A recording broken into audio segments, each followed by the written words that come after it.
ഒരു ജനപ്രതിനിധിയായി ഞാൻ അടക്കമുള്ളവർ തിരഞ്ഞെടുക്കപ്പെടുമ്പോൾ ഈ ജനങ്ങളോട് കാണിക്കേണ്ട ഉത്തരവാദിത്വത്തിന്റെ പ്രാധാന്യം തന്നെയാണ് ജനങ്ങളുടെ ഒരു വിധിയെഴുത്ത് നമ്മളോട് വിളിച്ചു പറയുന്നത്. പിണറായി വിജയന്റെ ഗവൺമെന്റ് ഒരു ഏകാധിപത്യത്തിലേക്ക് നീങ്ങുന്ന ഒരു കാഴ്ചയാണ് കാണുന്നത്. കോൺഗ്രസ് ഭരണത്തിൽ വരുമോ? കോൺഗ്രസ് തീർച്ചയായിട്ടും അധികാരത്തിൽ വരും. ഇനി ഈ വരുന്ന 2026 നിയമസഭാ തെരഞ്ഞെടുപ്പിൽ ഭരിക്കുന്ന ഒരു പാർട്ടി ഉണ്ടെങ്കിൽ അത് ഐക്യജനാധിപത്യ മുന്നണിയുടെ പാർട്ടി തന്നെയായിരിക്കും എന്ന കാര്യത്തിൽ 100% ഉറപ്പുണ്ട്. CPM എന്ന് പറയുന്ന സംഘടനയുടെ അടിമകളായിട്ട് മാറിയ ഒരു SFIക്കാരെയാണ് നമ്മൾ കണ്ടത്. ഏതോ ഒരു ഗവർണർ ഏതെങ്കിലും കാർ ഓടിച്ചു പോകുമ്പോൾ മാത്രം വാലും പൊക്കി മാറുന്ന സമരം ചെയ്യാനായിട്ട് വെമ്പല് കൊള്ളുന്ന ഒരു സംഘടന മാത്രമായിട്ട് SFI മാറുന്ന കാഴ്ച നമ്മൾ കണ്ടതാണ്. ഇവിടെയുള്ള പ്രശ്നങ്ങളെ വഴിതിരിച്ചു വിടാനുള്ള വെറും ഒരു പുകമുറ മാത്രമാക്കി SFIക്കാരെ മാറ്റുന്ന, DYFIക്കാരെ മാറ്റുന്ന ഒരു രീതി ഈ ഒരു ഗവൺമെന്റിനുണ്ട്. നേഷൻ ഫെസ്റ്റിൽ ഇന്ന് നമ്മോടൊപ്പം ഉള്ളത് KSU സംസ്ഥാന ജനറൽ സെക്രട്ടറിയും നിയുക്ത ബ്ലോക്ക് പഞ്ചായത്ത് മെമ്പറുമായ മിവ ജോളിയാണ്. നമസ്കാരം. നമസ്കാരം. ആദ്യം തന്നെ അഭിനന്ദനങ്ങൾ. ചെറിയ വിജയമൊന്നുമല്ല, 1, 2, 3 വോട്ടുകൾക്കൊന്നും അല്ല വിജയിച്ചത്, 2000-ഓളം വോട്ടുകൾക്കാണ് വിജയിച്ചത്. ഇപ്പോൾ കോൺഗ്രസിന്റെ യുവനിര ഒരുപാട് ശക്തിപ്പെട്ടു വന്നുകൊണ്ടിരിക്കുകയാണ്. അതിൽ തന്നെ ഒരു എടുത്തു പറയേണ്ട മുഖമാണ് മിവയുടേത്.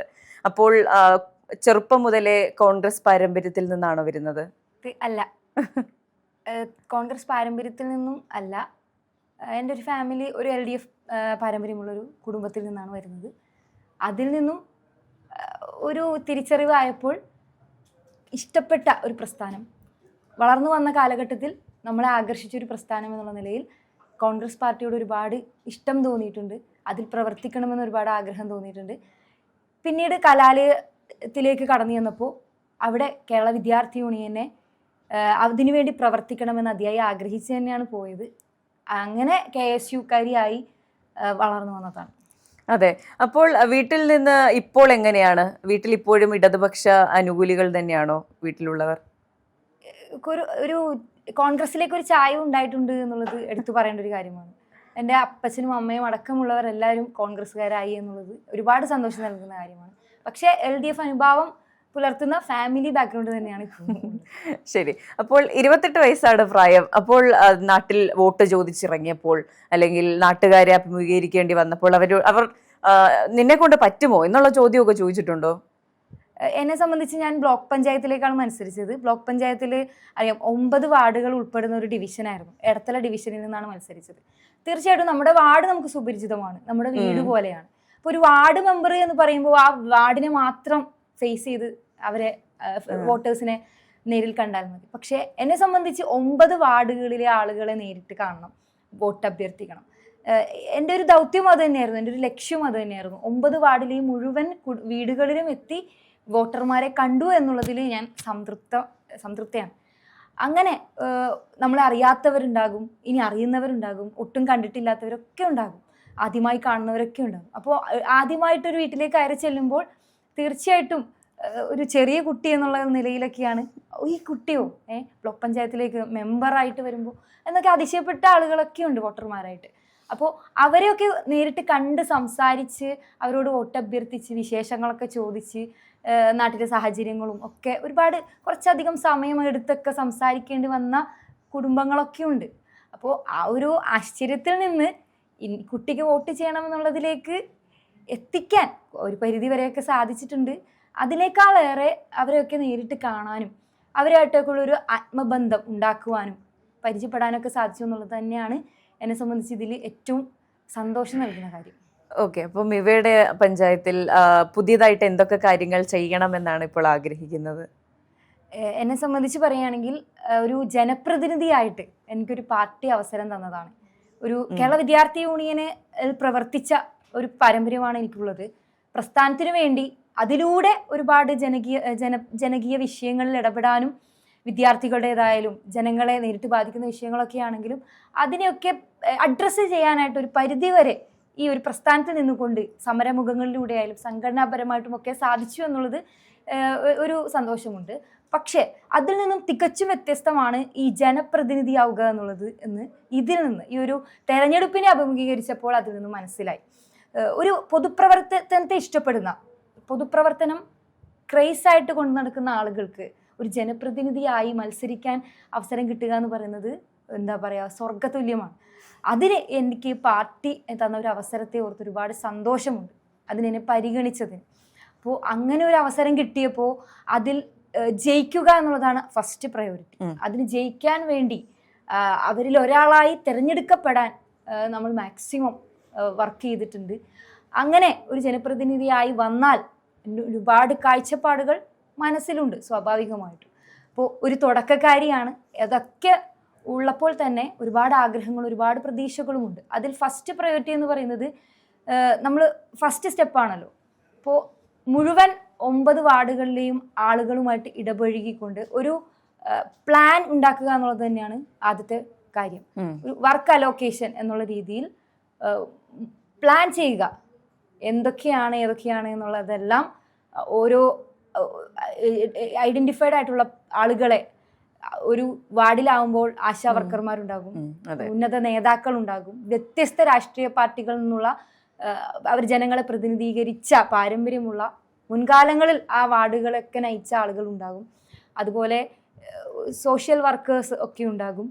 സമൂഹത്തിൽ ഒരു വിവിധ തലങ്ങളിൽ പ്രവർത്തിക്കുന്ന ആളുകളൊക്കെ ഉണ്ടാകും. അവരെയൊക്കെ ഐഡന്റിഫൈ ചെയ്യുക, ഏതൊക്കെ തലങ്ങളിൽ എന്തൊക്കെ വിഷയങ്ങളുണ്ട് എന്നുള്ളതെല്ലാം കണ്ടുപിടിക്കുക, ആ ഒരു രീതിയിൽ പ്ലാൻ ചെയ്യുക. പിന്നെ ഓരോ വാർഡിലെയും വിഷയങ്ങൾ, പ്രശ്നങ്ങൾ, അവർ നേരിടുന്ന ഒരുപാട് പ്രശ്നങ്ങളുണ്ടാവും.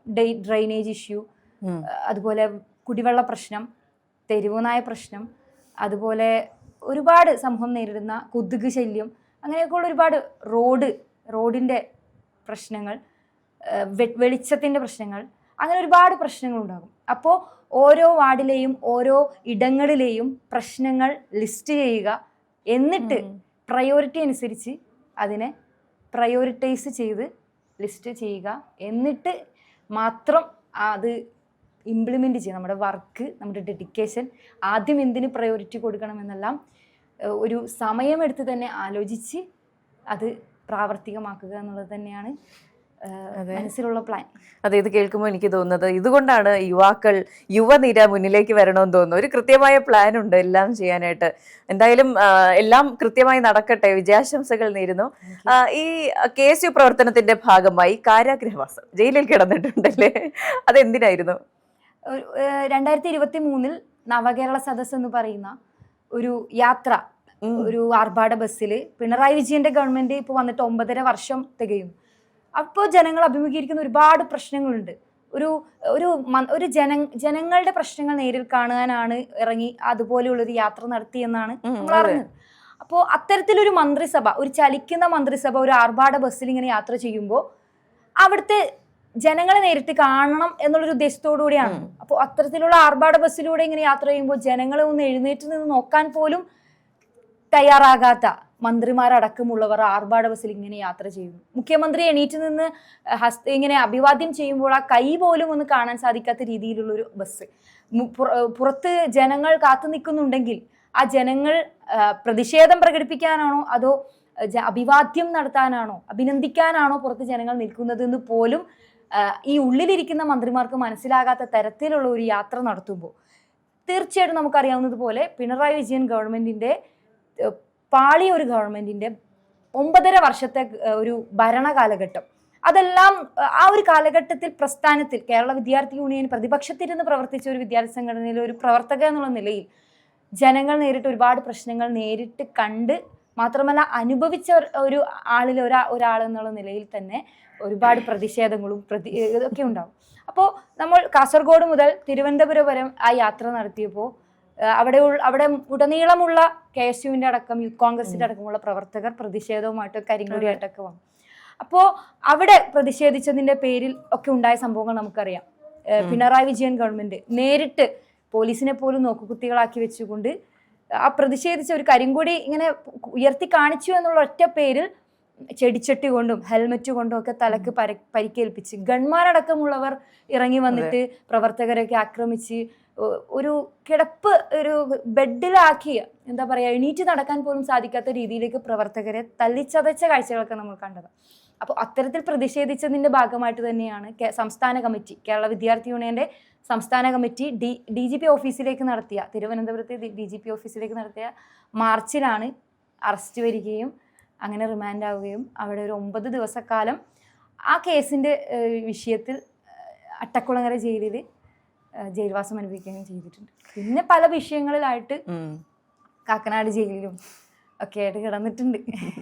അങ്ങനെ എന്തുകൊണ്ടും ഒരുപാട് എക്സ്പീരിയൻസസ് ഒക്കെ ഉള്ള ആളാണ്. ഈ നവകേരള സദസ്സുമായിട്ട് ബന്ധപ്പെട്ട് ഒരുപാട് പ്രതിഷേധങ്ങൾ ഉണ്ടായിട്ടുണ്ടെങ്കിലും പിന്നീട് ഈ ബസ്സിന്റെ അവസ്ഥ നമ്മൾ കണ്ടു. വളരെ ഇപ്പോൾ പറയാൻ ഉത്തരങ്ങളൊന്നുമില്ല. പിണറായി വിജയൻ സർക്കാരിന്റെ കാര്യം പറയുകയാണെങ്കിൽ വിമർശനങ്ങൾക്ക് ഉത്തരം തരാത്ത ഒരു സർക്കാർ എന്ന് നമുക്ക് നിസ്സംശയം പറയാം. അപ്പോൾ ചോദിക്കുന്നതിനൊന്നും ഉത്തരമില്ല. അതുകൊണ്ട് തന്നെ ആയിരിക്കണം ഇത്തവണ തദ്ദേശ തെരഞ്ഞെടുപ്പിലും ജനം അവരെ വലിച്ചു താഴെ ഇറക്കിയത് എന്ന് വേണ്ടേ പറയാൻ. ഈ തദ്ദേശ തെരഞ്ഞെടുപ്പിന്റെ റിസൾട്ട് തന്നെ പിണറായി വിജയൻ ഗവൺമെന്റിനുള്ള ഒരു മറുപടിയാണ്. ഒരു ജനമാണ് ജയിച്ചത്. ഈ ഞാൻ ജയിച്ചപ്പോൾ, അതായത് ജനപ്രതിനിധിയായി തിരഞ്ഞെടുക്കപ്പെട്ടു എന്നറിഞ്ഞ ഒരു സന്തോഷത്തിന്റെ ഭാഗമായിട്ട് ഫേസ്ബുക്കിൽ ഞാൻ കുറിച്ചത് ജനം ജയിച്ചു എന്നാണ്. മിവാ ജോളി അല്ല ജയിച്ചത്, ജനമാണ് ജയിച്ചത്. UDFന്റെ ഒരു തരംഗം, യുവാക്കളടക്കമുള്ള യുവനിരയെ അണിനിരത്തിക്കൊണ്ട് ഈ തെരഞ്ഞെടുപ്പിനെ നമ്മൾ അഭിമുഖീകരിച്ചപ്പോൾ ഈ ജനങ്ങൾ ഒന്നടങ്കം എഴുതി ഇവിടെ ഒരു മാറ്റം അനിവാര്യമാണെന്നും അവർ മടുത്തു എന്നും എഴുതിയതിന്റെ ഫലമായിട്ടാണ് ഇവിടെ ആ ഒരു തരത്തിലുള്ള UDFന്റെ തരംഗം കേരളത്തിലുടനീളം ഉണ്ടായത്. അപ്പോൾ തീർച്ചയായിട്ടും ഓരോ സ്ഥാനാർത്ഥികളെക്കാൾ ഉപരിയായി ജയിച്ചത് ഈ കേരളത്തിലെ ജനങ്ങളാണ് എന്ന് വിശ്വസിക്കുന്ന ഒരാളാണ് ഞാൻ. അപ്പോൾ അതുകൊണ്ട് തന്നെ ഈ ഒരു ജനപ്രതിനിധിയായി ഞാനടക്കമുള്ളവർ തിരഞ്ഞെടുക്കപ്പെടുമ്പോൾ ഈ ജനങ്ങളോട് കാണിക്കേണ്ട ഉത്തരവാദിത്വത്തിന്റെ പ്രാധാന്യം തന്നെയാണ് ജനങ്ങളുടെ ഒരു വിധിയെഴുത്ത് നമ്മളോട് വിളിച്ചു പറയുന്നത്. ഒരു ജനപ്രതിനിധി എന്നുള്ള നിലയിൽ എങ്ങനെ ഒരു ജനപ്രതിനിധി ആകരുത് എന്നുള്ളതിൻ്റെ തെളിവ് ഈ 9.5 വർഷക്കാലമായിട്ട് ഈ ഒരു ഗവൺമെന്റ് നമ്മളെ കാണിച്ചു തരുന്നുണ്ട്.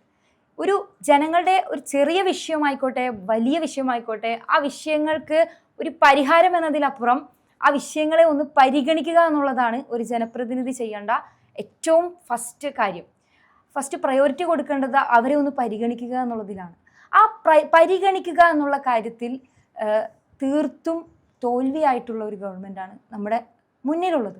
അപ്പോൾ അതിൽ നിന്നെല്ലാം പാഠം ഉൾക്കൊണ്ടുകൊണ്ട് തന്നെ കഴിഞ്ഞ കാലങ്ങളിൽ ഒരുപാട് ഗവൺമെൻറ്റുകളുടെ ഭരണങ്ങൾ നമ്മൾ കണ്ടതും അനുഭവിച്ചതുമായിട്ടുള്ള ചിത്രം നമുക്ക് മുന്നിലുണ്ട്. അപ്പോൾ ജനങ്ങളെ എങ്ങനെ സേവിക്കണം എന്ന് ഓരോ യുവാക്കളെ അണിനിരത്തുമ്പോൾ അതിനുദ്ദേശിക്കുന്നത് വളർന്നു വരുന്ന പുതുതലമുറ ഇത്തരത്തിൽ ജനങ്ങളുടെ പ്രശ്നങ്ങൾ കണ്ടു വളരുന്ന തലമുറയാണ്.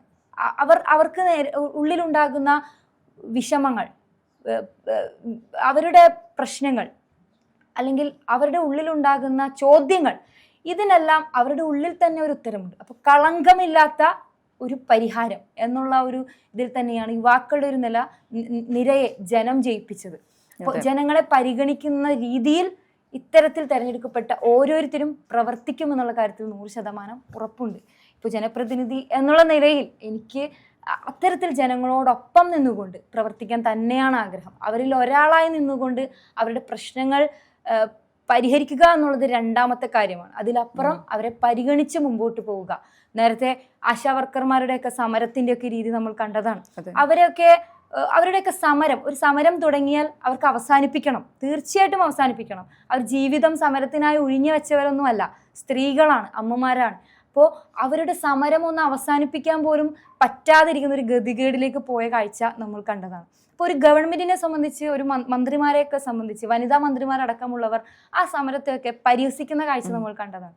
അപ്പോൾ അങ്ങനെ പോകാതെ അവർക്ക് എന്താണ് ആവശ്യം എന്നൊന്ന് കേട്ട് അതിന് പരിഹാരം നൽകാം എന്ന് വാക്കുകൊണ്ട് വാഗ്ദാനം മാത്രമല്ലാതെ ആശ്വസിപ്പിക്കുന്ന രീതിയിൽ ഒരു വാക്കെങ്കിലും പറഞ്ഞുകൊണ്ട് അവരെ പരിഗണിച്ച് മുമ്പോട്ട് പോവുക എന്നുള്ളത് ഇവരെയൊക്കെ കണ്ട് തന്നെ എങ്ങനെ മാറണമെന്നും എങ്ങനെ ആകണമെന്നും നമ്മളൊക്കെ പഠിച്ച് മുന്നോട്ട് പോവുകയാണ്. അപ്പോൾ അത്തരത്തിലാവണമെന്ന് തന്നെയാണ് ആഗ്രഹം.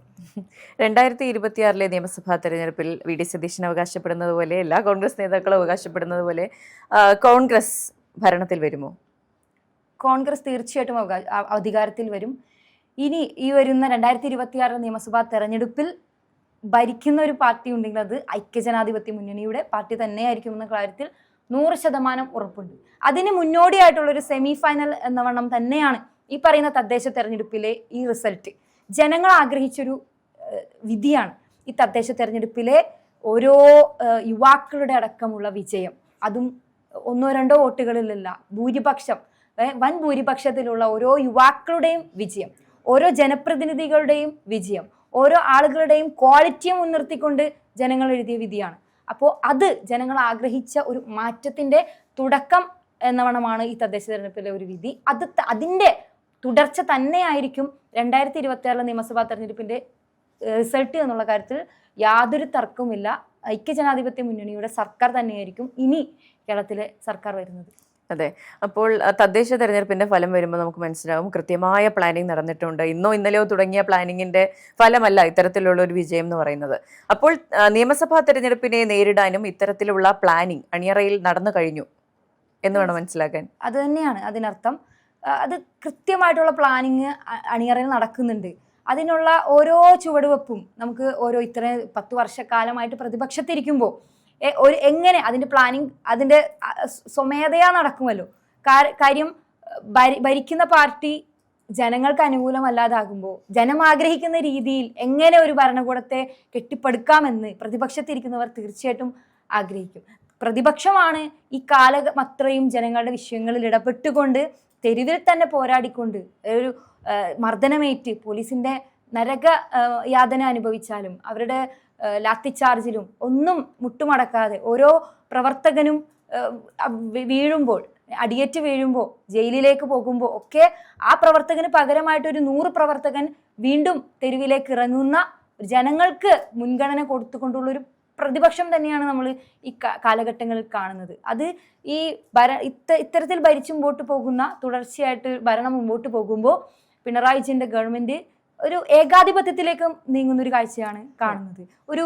ഒരു പ്രതിഷേധം പോലും കാണാൻ സാധിക്കാതെ മാധ്യമങ്ങൾക്ക് മുന്നിൽ ഇപ്പോൾ നേരത്തെ ചോദിച്ചതുപോലെ എന്തെങ്കിലും ജനങ്ങളുടേതായിട്ടുള്ള ഒരു വിഷയങ്ങളെ പറ്റി ചോദ്യങ്ങൾ ചോദിക്കുമ്പോൾ ആ ചോദ്യങ്ങൾക്ക് വ്യക്തമായിട്ടുള്ള മറുപടി ഇല്ല എന്നാകുമ്പോൾ ഒരു ചിരിച്ച് പരിഹസിച്ച് കാണിക്കുന്ന മാധ്യമ പ്രവർത്തകരോട് പോലും ഒരു അവജ്ഞയോടെ സംസാരിക്കുന്ന അവരെ ഒരു പരിഹാസപാത്രമാക്കി മാറ്റുന്ന അവരുടെ ചോദ്യങ്ങൾക്ക് വില കൊടുക്കാത്ത മാധ്യമ പ്രവർത്തകരുടെ ചോദ്യം എന്ന് പറയുന്നത് ഒരു പരിധിവരെ ജനങ്ങളുടെ ചോദ്യമാണെന്നാണ് വിശ്വസിക്കുന്നത്. അപ്പോൾ ജനങ്ങൾക്ക് നേരിട്ട് ചോദിക്കാൻ പറ്റുന്ന ജനപ്രതിനിധികൾ ഉന്നയിക്കുന്ന നിയമസഭയിലെ വിഷയങ്ങളായിക്കോട്ടെ, മാധ്യമങ്ങൾ ചോദിക്കുന്ന ന്യായമായിട്ടുള്ള ചോദ്യങ്ങളായിക്കോട്ടെ, ആ ചോദ്യങ്ങളോടൊക്കെ പരിഹാസത്തിന്റെ മുഖം കാണിക്കുന്ന, ചിരിച്ചു തള്ളുന്ന, ധിക്കാര മനോഭാവമുള്ള ഒരു ഭരണാധികാരി ഇങ്ങനെ ഭരിച്ചു മുമ്പോട്ട് പോകുമ്പോൾ ആ ഏകാധിപത്യം വളരുന്ന ഒരു കാഴ്ച നമ്മൾ കാണുന്നു. ആ ഏകാധിപത്യത്തെ തോൽപ്പിക്കുക എന്നുള്ളത് ഈ ജനാധിപത്യ രാജ്യത്ത് അല്ലെങ്കിൽ ഈ ജനാധിപത്യം ജനങ്ങൾ തിരഞ്ഞെടുക്കുന്ന ഒരു ഭരണകൂടത്തെ സംബന്ധിച്ച് ജനങ്ങളുടെ ഉത്തരവാദിത്തമാണ്. ആ ജനങ്ങളെ നെഞ്ചിലേറ്റിക്കൊണ്ട് തന്നെയാണ് പ്രതിപക്ഷം